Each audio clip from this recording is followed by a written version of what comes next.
But what do you think most people focus on more often? What they have or what's missing? I don't think most people are very good at emotional fitness. First thing I do is always whatever is the most difficult. The bigger the placebo intervention, the more powerful the mind believes it.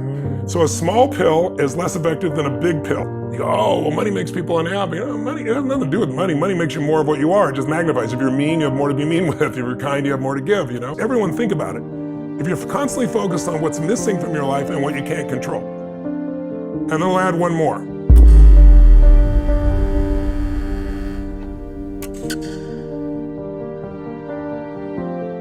It's 1 out of 4 kids under the age of 30, according to the CDC, whether they're accurate or not, I don't know, have considered suicide sometime in the last 2 years. Because we all need a compelling future. We need something to look forward to. So Stanford came to me, and their genetics lab has been doing research on depression. And what they found was that by doing meta studies, is only 40% of the people who go in for therapy, who they get drugs and therapy together usually, only 40% make any improvement. 60% don't improve at all. That's not a lot more than what you can get on some placebos. Mm-hmm. And so they approached me and said, a couple of people went through one of your programs. One was clinically depressed, they're not anymore, but we don't have any science on this. Would you be willing to let us do a science test? And I said, sure. So they came out to the State with Destiny seminar I do, which helps people to change their values and belief structures. I don't tell them what they need to be, but they figure out what it needs to be.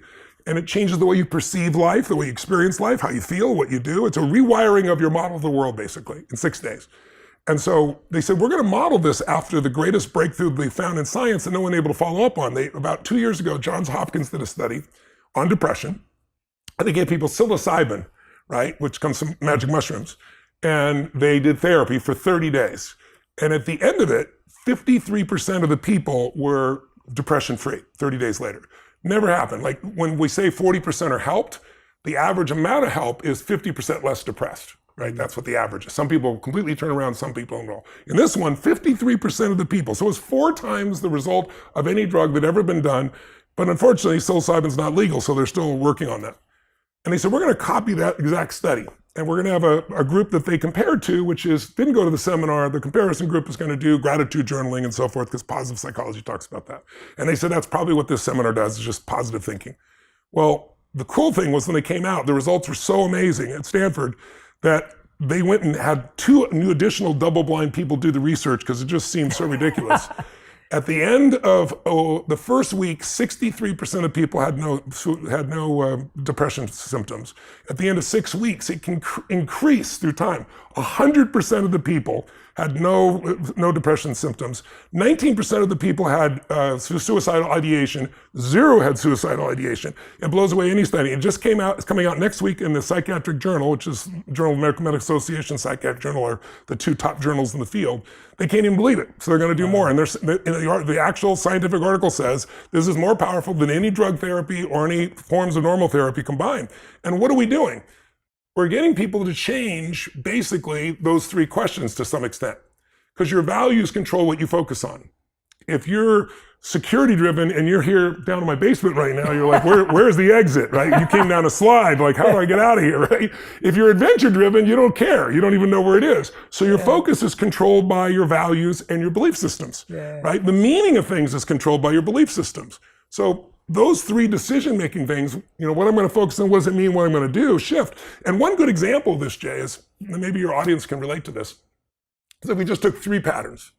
So let's say focus, most people have a focus either on what they have or what's missing. Mm-hmm. We all do both. Mm-hmm.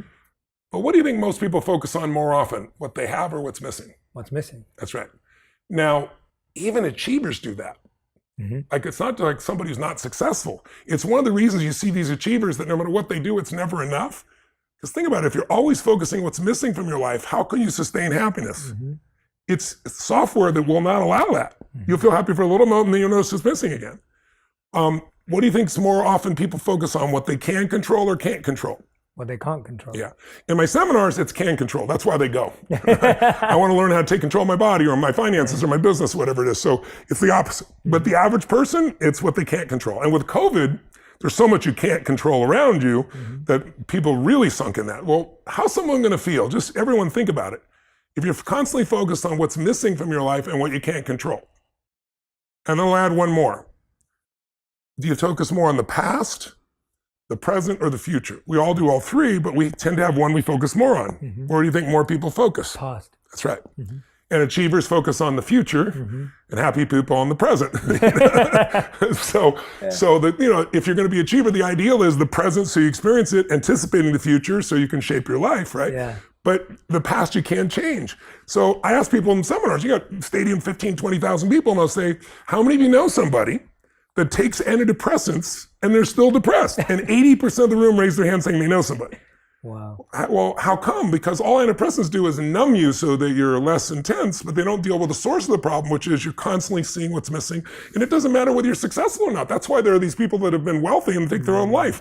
They see what's missing. They focus on all the things they can't control. There's plenty we can't control, but there's plenty we can influence and plenty we can't control. And just a couple of changes like that completely change someone's life. And so those changes in the beliefs and values change what they look moment to moment, change their experience of life.